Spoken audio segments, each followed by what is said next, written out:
کچھ جماعتوں کو صرف عمل میں ہی سیاسی مقاصد کے لیے لایا گیا، کسی کو نیچا دکھانے کے لیے، کسی کے خلاف استعمال کرنے کے لیے، کسی کو ضرر پہنچانے کے لیے۔ میرے بھائیوں اور بزرگوں، بہت جید علماء یہاں پر تشریف رکھتے ہیں اور بہت بڑے بڑے نام یہاں پہ تشریف رکھتے ہیں، اور بہت چمکتے دمکتے چہرے جو اللہ تعالیٰ کے احکامات پہ چلنے کی کوشش کرنے والے، نبی پاک صلی اللہ علیہ وآلہ وسلم سے محبت کرنے والے لوگ یہاں پہ موجود ہیں۔ اور آج ہم ایک ٹیبل پہ بیٹھے ہیں تو ہم ایک یونٹ بن کے بیٹھے۔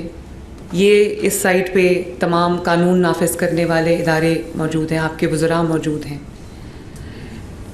اور اس سائٹ پہ ہمارے علماء کرام موجود ہیں۔ تو میں یہ چاہتی ہوں کہ سب سے پہلے تو ہم یہ سمجھ لیں کہ یہ کوئی حکومت ورسز کوئی جو مذہبی جماعتیں ہیں، یہ وہ نہیں ہیں۔ مذہبی جماعتیں ہماری اپنی جماعتیں ہیں، جہاں پہ مذہب کا نام آ جاتا ہے وہاں پر ہم سب ایک ہو جاتے ہیں۔ تو سب سے پہلے تو میں آپ کو یہ کہنا چاہتی ہوں کہ میں آپ ہی کی ٹیم کا حصہ ہوں،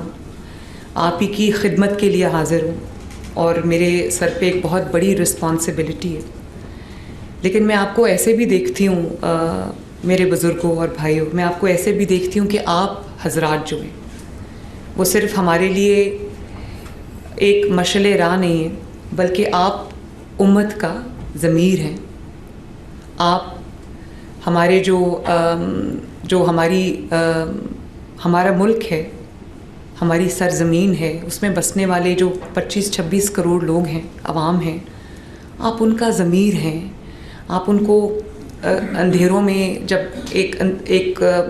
بے سکونی کی کیفیت ہوتی ہے، جب ایک لاقانونیت کی کیفیت ہوتی ہے، جب ایک بدامنی کی کیفیت ہوتی ہے، تو ہم سب اللہ تعالیٰ کے احکامات کے لیے، اور جو ایک اللہ تعالیٰ کے احکامات کی روشنی میں، نبی پاک صلی اللہ علیہ وآلہ وسلم کے احکامات کی روشنی میں ہم آپ کی طرف دیکھتے ہیں کہ آپ ہمیں وہ رہنمائی فراہم کریں گے، وہ گائیڈنس فراہم کریں گے، اور اسی لیے میں نے آج آپ کو یہاں پر جو ہے وہ تکلیف دی، اور اسی لیے ہم آج یہاں پر مل کے بیٹھے ہیں۔ آپ صرف دین کا راستہ نہیں دکھاتے، آسانیاں پیدا نہیں کرتے، بلکہ آپ قوم کے،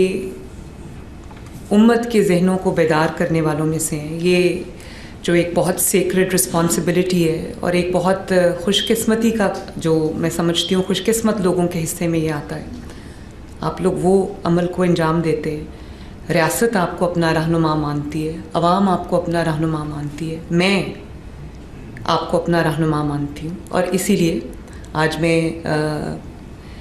مفتی منیب الرحمان صاحب کے ساتھ میری اندر بھی ایک میٹنگ ہوئی ہے، جس میں ہم نے دل کھول کے اپنی جو باتیں ہیں وہ کی ہیں۔ میں یہ بھی سمجھتی ہوں کہ جب ہم ایک ایسی ریاست میں رہتے ہیں جہاں آپ کو اپنے مذہبی جو آپ کے عقائد ہیں، یا آپ کے جو مذہبی کریڈینشلز ہیں، کہ آپ کتنے اچھے مسلمان ہیں، یا آپ مسلمان ہیں، یا آپ اللہ تعالیٰ کو ماننے والوں میں سے ہیں، یا آپ نبی صلی اللہ علیہ وسلم کو ماننے والوں میں سے ہیں،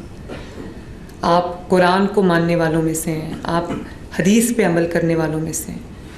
تو آپ کو ایک سرٹیفکیٹ کی ضرورت پڑ جاتی ہے، صرف اپنے آپ کو ڈیفینڈ کرنے کے لیے، صرف یہ بتانے کے لیے کہ نہیں آپ مسلمان ہیں، آپ بھی جو ہے وہ مذہب سے پیار کرنے والے لوگ ہیں۔ تو یہ ایک بہت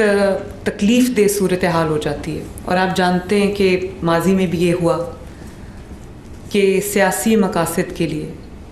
کچھ جماعتوں کو صرف عمل میں ہی سیاسی مقاصد کے لیے لایا گیا، کسی کو نیچا دکھانے کے لیے، کسی کے خلاف استعمال کرنے کے لیے، کسی کو ضرر پہنچانے کے لیے۔ اور یہاں پہ آج کتنے جید علماء تشریف رکھتے ہیں تمام فرقوں سے، بریلوی مکتبہ فکر سے لوگ یہاں پر موجود ہیں، دیوبندی مکتبہ فکر سے علماء یہاں پر موجود ہیں، اہل تشیع مکتبہ فکر سے یہاں پہ علماء موجود ہیں، اہل حدیث مکتبہ فکر سے یہاں پر علماء موجود ہیں، بڑے بڑے نام ماشاءاللہ یہاں پر بیٹھے ہیں۔ تو میں یہ ایک تکلیف دہ صورتحال ہے کہ ہم ایسی چیز کے بارے میں بات کرنے جا رہے ہیں جو ہم سب کے دلوں پہ بھاری گزرتا ہے، اور ایک بہت ایسا کوئی ماحول نہیں ہے جس میں انسان جو ہے وہ ایسی باتیں کرے جو آپ کا بھی دل کرتا ہے کرنے کو، میرا بھی دل کرتا ہے کرنے کو.